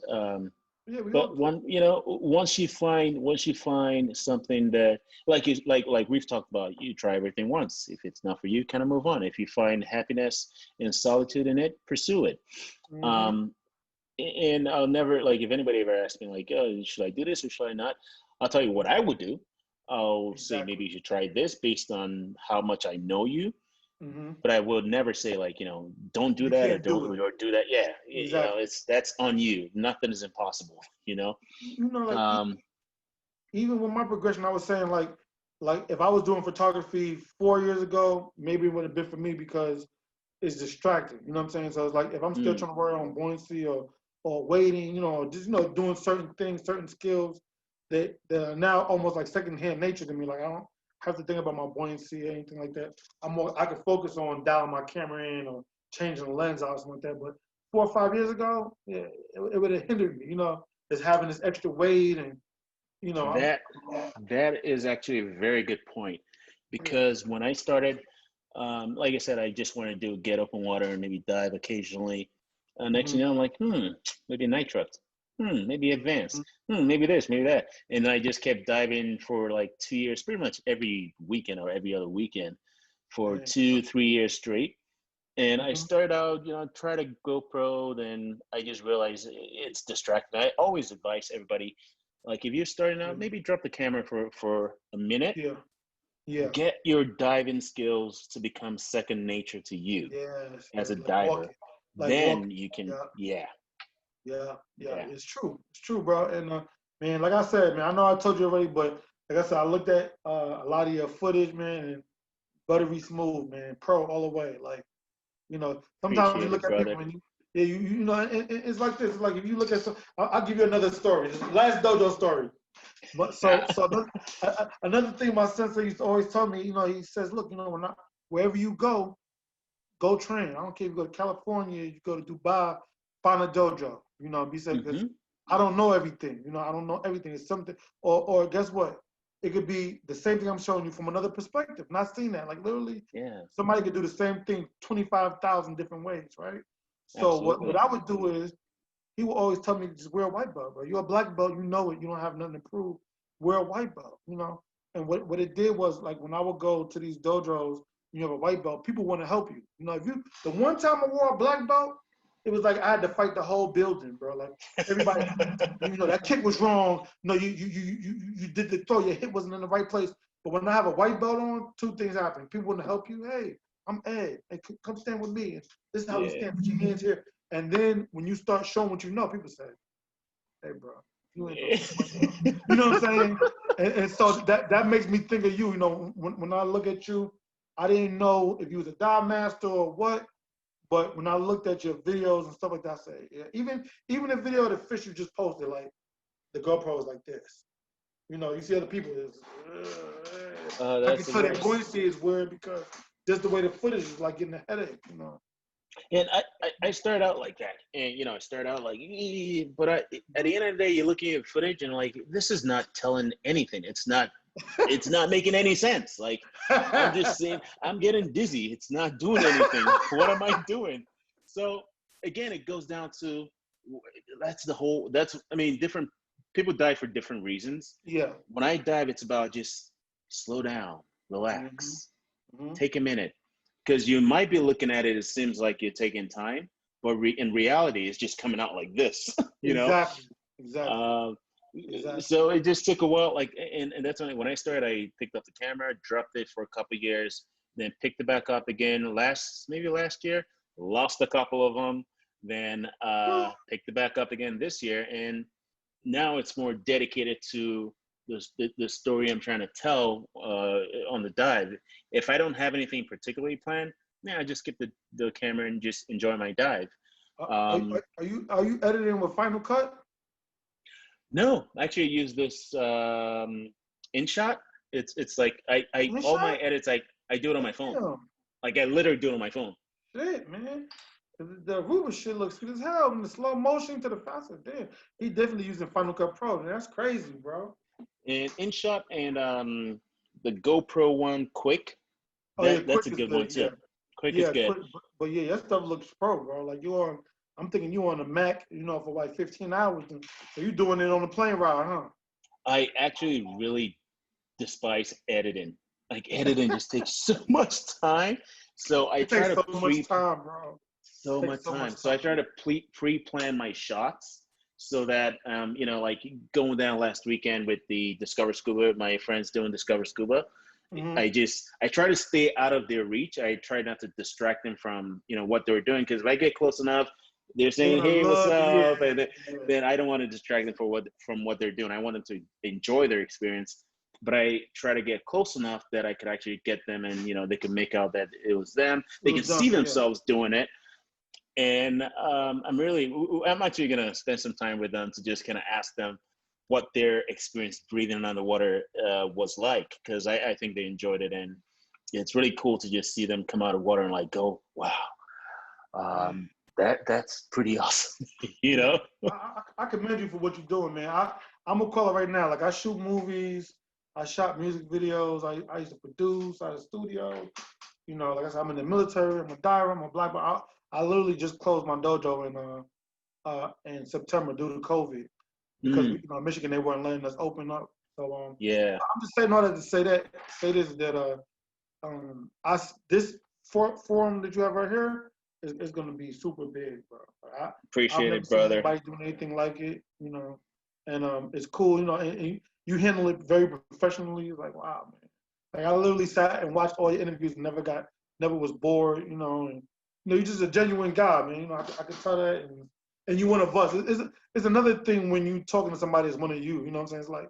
It's like Yeah, a guy who's never been in the military and he's asking all these military questions. How you feel about housing? I was like, bro, you never did nothing. You don't went to boot camp, so it's like we don't even respect you. You know what I'm saying? It's like, well, who are you to ask me yeah, a question? But if it's somebody that I was in the Marines for 20 years, I went to Vietnam, anything, Kuwait. So okay, he been in my shoes. You know what I'm saying? So mm-hmm. it's just a different feeling. If it was somebody who wasn't one of us. You know what I'm saying? So, It comes from a place of empathy, just yeah, kind of understand yeah, what the other person is feeling, yeah, and right, yeah. We on um the same so road. really appreciate you spending time with us. You're sharing a lot of good stories. Facts. This is going straight. You know what? This starting from today, I'm going to be putting all this on YouTube as well, because I think people have. I appreciate that you've gone through and watched the videos, but Mm-hmm. on Instagram, a lot of people are not really there to watch a video for an hour. So I'm gonna start putting them on Yeah, YouTube. YouTube would be dope. And just put the link. Just put the link Yeah, put on the the page. link, put it Yeah. on Instagram too, and share it. But hopefully coming Because soon, we will you know organize who's gonna some. watch it? The people who are divers and people who are interested in diving. Like Yeah, a regular like you said, me and you, we don't like to edit, so we're not gonna go on Instagram or YouTube and look at people editing for an hour. But somebody who's trying to be a videographer or a cinematographer, they're gonna hmm go watch. That's how my friend learned. On YouTube. I made a mistake using this, or don't use this clip. That type of thing. So like-minded people will come. yeah, absolutely. It's just the way it is. Now you've had some really cool experiences, so Sure. I'm interested to know what could be on your dive bucket list. Top two. What's on your bucket list for diving? I've done like in this last 2 years, I've done like half my bucket list, bro. Right? I'm not gonna lie, but she okay. I wanna go shoot with Andre Musgrove. That's on my bucket list. Mm, That's, the kid cold, man. Sometimes if you that's got a cool. Muhammad Ali or Michael Jordan around, if you have access and y'all kind of have some kind of decorum, you want to go shoot the ball with Michael Jordan. Even if you say I'm not going to the NBA, but you can say I shot the ball with Michael Jordan. You know what I'm saying? Yeah, So yeah. I um, feel you. He's yeah, good. He's he's good. cold, Super man. The kid, creative. he's innovative. That's on my bucket list. And man, the first I want to be at the first divers. This is not no bullshit, bro. I want to be at the first divers get coffee convention, bro. Like where we have a Bro, you full just made room. my day. Done. Bro, I'm it's I'm gonna just happen, going to bro. bed. No, I'm gonna speak it into existence, bro. Cause that's cold, and the divers get coffee. It ain't just a black thing, a white thing. It's just Yeah. a bunch of different diverse divers. That's the idea. Like some there are some organizations that just okay. Well, these are all divers from Chicago. These are all divers from New York. These divers are black. Or these divers are Muslim. Like I like the diversity. Okay, you got a combat diver, you got a dive vest, you got an open water diver, you got an instructor, you got a, you know what I'm saying? Like there's different types of backgrounds of divers. You know what I'm saying? They don't have nothing to do with the skin Absolutely. color. That's dope. Super Yeah. dope. The only thing that we can control really, well, in this space, for example, is choosing to dive or not, choosing to be safe divers, choosing to be divers for whatever purpose that we do it. Anything else, I like being black. I don't Yeah, intend to be it's white who or we whatever. are. So I can't Yeah, change anything about that.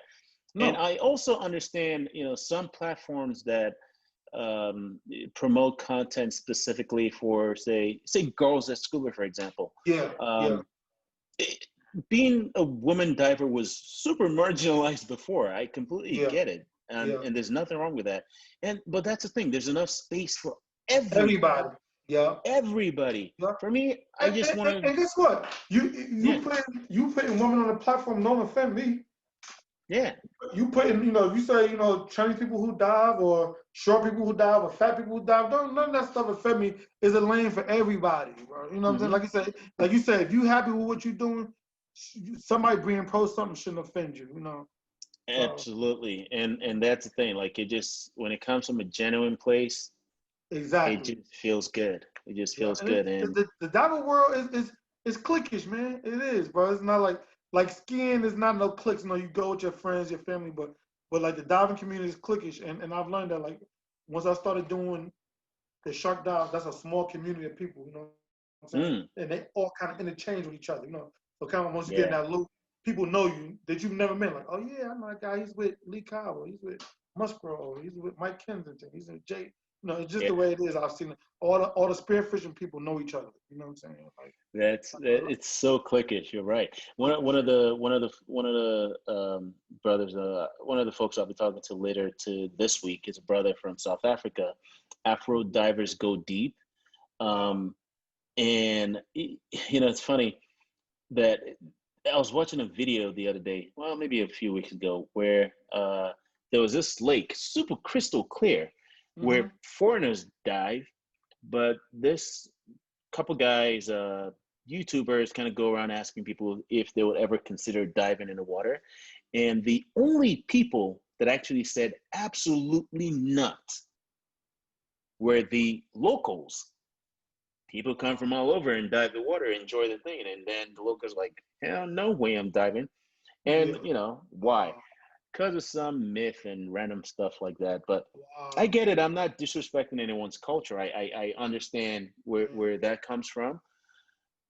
that's But at the everywhere, end of the day, no limits, brother. man. No Not limits, for brothers us. and Not for sister. us. Not Not for for us. us. Let's get out there No, and do it. no. And that's what separates us. Like we really groundbreaking. Like I tell people all the time. Like you think about like Martin Luther King and stuff like that. Or, certain people when they were doing things, they didn't know they was making history. Muhammad Ali, Yep. they were being who they was. But they They was were making being history who at they the were. same time. Yeah. So I mean, I see the same thing with what we doing. We breaking barriers. You know what I'm saying? And that Yeah. I have a 9-year-old son, and you have kids, Ed? Oh, Yep. you I've do got a kids, boy and a brother? girl. You have three. Yeah. You have 3 kids, right? Or Two two? kids. I've got my son's Daughter? 5. My daughter's she just turned 4. Just They're two. 15 months apart. Okay, yeah, I see she just had a birthday, man. Yeah. Tell her happy birthday. But listen, bro, Thank you. what you and your wife are doing is crazy. But imagine what they're gonna be, bro. Imagine them 10 years Like, from now. It's second nature. They're watching their parents do it all the time. Like her daughters just got certified. yeah. So it's like the next generations that are coming. We the shit, but it's really for the next generation to come in. Like they're gonna take it to It's another better. level. Where it's normal. It's normal. It's like wow. You look at things like that where like maybe back in the days, our families may have struggled to do stuff, and then now these kids, they used to wealth and going to school is like, I'm going to Harvard. It's not no big deal. It's not a Back in big the deal '60s, for it's like you yeah. couldn't even go to Harvard. So Yeah. that's my hope, man. Whatever you're building, I'm glad to be a part of it. And for the next generations to come, it's a Absolutely. cornerstone we're laying down for them. Absolutely, brother. That's a Yeah, lot of good gems, a lot of great stories. Man, this is a fun chat. We have to, you know what? At some point, I'm gonna try to maybe pull together a cool like panel of 3, 4. Let's have a and another perspective of the conversations. But I know, I know the time's running, and I really appreciate you spending time with us. I want to ask you one quick question before we try to wrap up, which is something you've alluded to before. What's one advice you're going to have or give to someone that's just starting out or interested in scuba diving? The advice I would give out is find someone, do your research, because just like you could learn good habits, you can learn bad habits, and pretty much, as a student, you're pretty much going to be like whoever your instructor is. So, I would do some research and just don't, go to the first person you find and find someone who, is knowledgeable, and like I said, you can judge the tree by the fruit, If I go to Ed, he's the instructor, and, he has these 3 people are diving over here, and this guy's over in, Brazil diving, and that's the guy I want to go. And like you said, looking at your video even shows a lot, So just, sometimes people, because there are people out there who don't know what they don't know either. It's like, and they just kind of making it up. Yeah, they became an instructor in 13 months, and now they have students, but they don't have the experience to go with the, cert, Like I said, a lot of people, like you said, are you a dive master? My friend, he doesn't even like to tell people when we go on vacation, hey, don't tell him I'm an instructor, because then I'm legally responsible for this and that, and I just want to enjoy myself, so I don't just tell him I'm open water, advanced open water, type of thing. So that's the only time I mention it when I go on vacation is really when I'm just pulling out my card. Other than that, you get a tank. I don't mention on the boat, like whatever. Listen, do your stuff. It says a lot about you, man, because a lot of the people who are high up and things like that, they don't do too much talking, man. They just don't. They don't, like us. Even in the photography realm, the underwater photographer guys, like the guy that I've been training with, Patrick O'Neill. This guy has gotten like Nat Geo awards, underwater photographer awards, amateur awards, professional award, and I never knew it till I went to this house. It's like, man, all these damn plaques. That's crazy. I shot for Discovery Channel for 2 months over in South Africa. Like, what? But when he told me, he said, listen, man, you said you wanted to learn. I reached out to him on Instagram and told him, like, look, I'm going to buy a camera and everything, and I'm getting this, and that was it. Basically, when I got set up, he said, look, I'm going here. Come meet me here, and I just been a student. So that's another thing too. No matter how high you get here, like I could be a pilot in the Coast Guard. That don't have nothing to do with scuba diving. Like you start back to zero. You could be a dive master here. That don't have nothing to do with jujitsu. Do with skydiving or jujitsu, yeah. So you have to keep being able to reinvent yourself. And that's the humility come out and say, you know what? I'm okay over here. I'm great here. I'm good here. But I ain't shit over there. You know what I'm saying? Yeah. When you can do that, you can conquer. It's okay. You can conquer shit like that. But people want to help you when you like that. Mm-hmm. And they say, well, this guy's pretty cool. You know what I'm saying? Like even when you and I was talking, we have diving in common. But then I started seeing that you was an actor. I had no idea until I saw your clip. You was playing the cop. And I said, damn, this guy's a fucking actor. And I shoot movies. I don't know how to say it, so I don't want to sound like I'm beating on my chest. But like man, look, sometimes God puts us together for other things that happen. For a reason, bro. For a reason. And I'm glad that we are connecting in deeper ways than just, likes and comments. Now we're having conversations. Now we're collaborating. Now we're planning things together. And I'm very grateful for that. Me too. That's me. I'm sure everybody that's watching this and seeing your photography, everybody wants to know, like, what's your camera setup? Oh, I said I have one question left, but I'm sure everybody's going to want to see this. Like, what's your camera setup? And, disclaimer to everybody, like, I'm sure you're going to tell them, it's not about the camera. First, learn the basics. Figure out, oh, wow. Well, wow. Yeah, I got 4,500 big blue lumen lights. I have the, can you see this? You see? Yep, I can see you. I have a Nordic camera house, and I have the Sony RX 100 Mark 7. This is my housing. The sweet thing about this housing, the other houses don't have, it has the leak guard. So you see this little light blinking? Yep. All right, so basically I put my camera in here, and I seal this up. It's watertight. and then I pump it with a. When we pump it, actually I pump it with a vacuum, and the vacuum seals the camera in, and this blue light turns green. So while you're diving, you know there's no air or salt water getting into your camera. And then if it starts blinking, yeah, it's super dope, bro. If it starts blinking yellow, that lets you know like you gotta get your ass back to the surface. And if it blinks red, that means it's like you lost the total sale. So this is good. These housings are like the best. It's made from aluminum. Let me tell you what's so crazy. When I bought the housing was like $2,400 or something like that. That's just the housing, not the camera, right? Yes. Or like just the housing. And I called Nordic and said, look, you know, they're coming out with a newer version of my camera. So why doesn't, you know, the price should go down? You know what I'm saying? Guess what the lady told me, the rep at Nordic. She said the cameras depreciate before the housings do. The housings, they never go on sale. Like you might go find a used one, but yeah. So then, okay, I got another crazy story to tell you. Look, so this lens, I was shooting with an I9 lens, which is like I told you I'm new to doing like the photography like that, maybe like 2 years. So they had the lens I was shooting was called I9. It's like the introductory Japanese glass, which is good, but the best lens you want is Nordic, right? But the Nordic lens costs $2,200. So this is a funny story. I'm learning stuff here. Man, listen. About 6 months ago, every night I told you I do something about diving. I either go and watch YouTube videos, tutorials, or I look up equipment, you know, things. It's like a obsession almost, right? So I find this guy, and he has this setup. He wants $6,000 for this setup, and it has this lens. Okay, this is the Nordic lens. I'm gonna take it out and let you see it. But let me tell you the story first.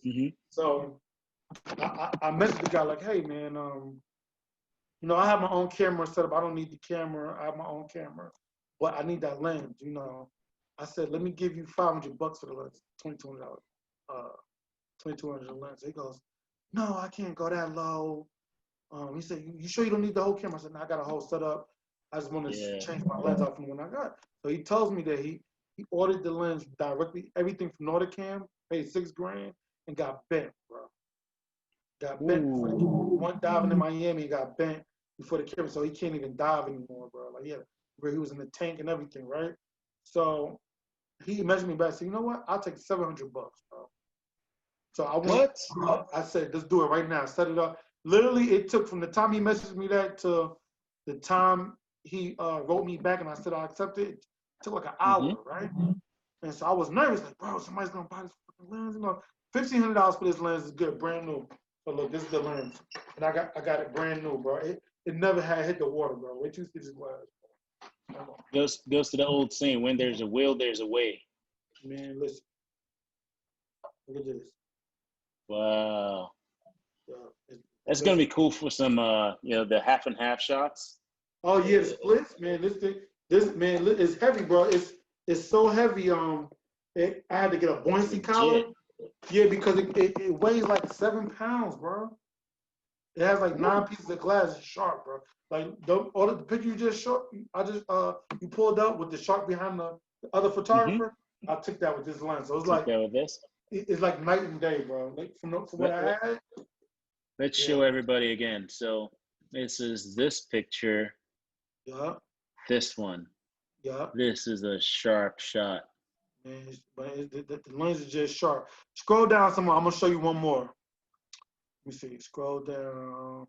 Nope. Scroll down. Scroll down.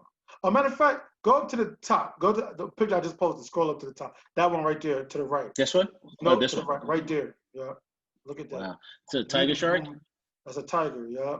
Yeah. Nice. But if you could zoom in, you could see every little indent on that shark's face. Wow. Look at that. You see that? You can see everything, man. Even the fish. Look at the little fish, the little bait ball on his nose. You can see the eyes of the bait ball fish. Like, this is crazy. Bro. Yeah, bro. Look at the eyes. You can see mucus around the eyes, everything. Yeah. This lens, man. And let me tell you what, bro. All right, now we talk. All right, now I'm gonna talk my braggadocious stuff, bro. When I got on the boat with that lens, man, all the other divers was like, Yeah. It was respect as soon as I came in the program. It's like showing up with certain kinds of equipment. So I inherited a lot of my, my instructor. He's one of like, I don't know, maybe 5,000, 10,000. Like he's pretty high up there with like, I forget his level. It's like master scuba, sir rebreather. Instructor, wow, yeah. He He's does. rare. Yeah, he's rare. He's very rare. Yeah. So he actually just advised me. So after my maybe advanced or something, I was looking at gear, and he kind of sat me down like, wait, you can get this cheap gear that's gonna last you, I don't know, maybe a couple years, and you have to grow into another one. Mm-hmm. Or you could get this one that you can grow into no matter what you're trying to do, unless give it. It'll probably take you 10 years to even like to get rid of it. Yeah, to get rid of it or grow out of it or whatever. Yeah, I mean, he selected a few things for me that I still use to today, and I have no regrets about. But those things, when I show up on a boat with it, they look at you like, yeah. like Because you get it from a course director. That's the same thing I told you about my friend from Puerto Rico. He said, look, man, get this, and that. You know, where I would have just went and got, whatever. I don't want to offend nobody, but, you would have just went and got whatever because you don't know. You would have ended up with whatever the dive shop was ready to sell you. And exactly. no shame, no diss to dive shops, but sometimes if you don't know what you want, they'll sell you what they have. Yeah. But they can get you anything. They can get you anything you want. Yeah, they're in business to make money. Like you said, if it's something that has surplus or they got a good, But I went in there with names now. I want the MK25 first stage. I want these fins. I want the Scuba Pro. And like my BCD reg, my integrated air, I kind of got those. Then my computer, I got the Atomic SDI. Integrated Opto. My fins and maybe mask, I was like, oh yeah, I'm not gonna wear what you have because now it feels like I'm becoming a mini you. Yeah, I'm becoming a mini you, and then I was starting to get cocky. Then I went through six different regs, 6 different masks and 6 different sets of fins, and eventually came back and like, yeah, you know what, those ones you guys are awesome. I will get those now. No, listen, we are the same person, bro. Like my guy told me, don't, man, this is not the dive to break in your new equipment. Oh man, I'm fine. I'm a van. I'm a rescue diver. I know and went out there and had a panic. Yeah. Sometimes we hard headed, and that's how we learn. But that's how we learn. That's how we learn. As long as we come back safe, learning moments. We take that, and that's what makes for good stories. And when I tell somebody, when I tell someone something or give a recommendation or whatever, I don't take offense to it if they don't take it. It's still la vie. That's how you learn, You're a dive master, and they open water, advanced open water. Like you said, it's up to them. And then sometimes people is on a budget, but like you said about your instructor, it seems like you're paying a lot now, but you want to save from having to replace this shit every 2 months and years. You know what I'm saying? Oh yeah. And that equipment, having something fail. I've seen people do that. Like, man, their first stage fails underwater, bro. You gotta feel terrible. There's certain things you don't want to fail. Man, listen, not your life support. Your BCD and all that stuff. Like right now, I'm diving a Ranger LTD, and that can be, you can switch that over for wreck diving. It has a bunch of rings. Those are solid, very versatile. Yeah, and they back it up for like 15 years. Like if you ever, get a hole in your bladder or anything like that, they cover it. So the crazy thing is, I've been having a lot of blessings and stuff because I use this one website. I'm not even going to name the website because me and the guy, we still friends on Instagram, but this one kid hooked me up. Like literally, I got like $10,000 worth of gear for like two grand. Wow. Like somehow the Coast Guard came up and he was like, yo, you in the Coast Guard? Man, fuck that. I'm gonna hook you up. I'm gonna give you half off.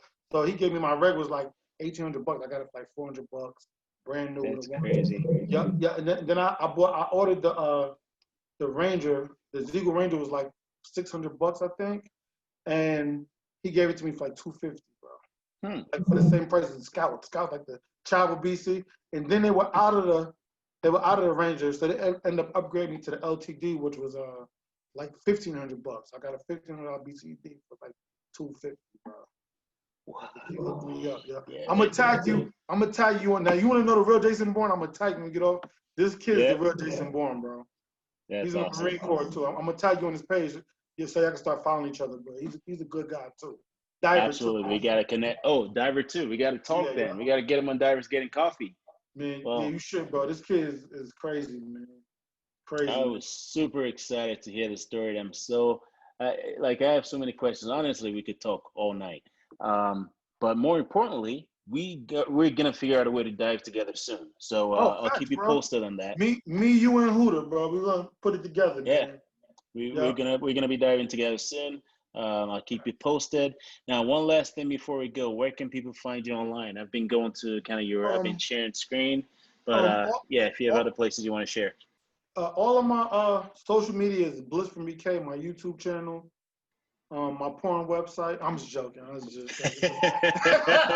Hey, some people may be interested. Yeah, like shit, I'm about to log on right now. Now, Blitz from BK, one word. Yep, that's folks. me. That's my Instagram. Same thing on got YouTube. YouTube. Yeah. You know, just got like folks. my little, Check it out. Yep, when I used to do my little music thing. I'm gonna start putting some more diving videos on my YouTube too. I pretty much have been doing it for Instagram, but you know, I might end up being your photo guy, man. You know, that's how when this thing blows up, I'm gonna be one of the first photographers through the door to document everything underwater. You got all the tools, brother. Let's do it. We could document it, man. And like I said, you know, I got the movies under my belt, so I know how to edit, and you know, this might be a film. It's just the possibilities are endless, bro. It's just the like-minded people together, man, and you know, it'll be the first underwater porno that anybody's ever seen with a guy from Brooklyn and a guy from Africa. I mean, like, you know, like energy just attracts energy. Exactly, bro. It's good talking to you, man. We gotta keep in touch. You gotta send me your number, man, so we can chat on the horn sometimes too, bro. Absolutely. You know? I'm gonna send you all the info. Okay. Such a great pleasure. Like I knew we were gonna just talk tonight, but at some point I guess we gotta all go have dinner and stuff. I know my girlfriend right in the room, like okay, you're like, okay. Hey, shout out to Ebony and Khalil, and remind Ebony that I could barely swim when I started. Man, she needs to hear that, bro. I could barely swim. Man, I actually have one of my adult swimming classes video on my Instagram. I'll send it to you to share with it. Like, show it tonight. Yeah. So nothing's impossible. It ain't rocket science. That's a motivational thing, man. Because she always said, "I want to learn how to do that, but I need to learn how to swim." And it's actually super easy, actually. Yeah, she was gonna sign up for the swimming class, but then the COVID shut all the pools down. So she was gonna take something at the Y. You know, she had signed up, but man, that's a great motivational thing, man. God is crazy. Appreciate that, bro. Well, tell your kids I can't wait to meet them, and your wife too. Absolutely, we'll do. Let's get together, man. Absolutely, we gotta plan this out. Such a pleasure, ladies and gentlemen. We have Blitz from BK, Mr. Ali, and this is another installment of Divers Getting Coffee. Yep, and we out. You guys One soon. love. One love. We out here. We out, bro. Thank you, brother. Appreciate you.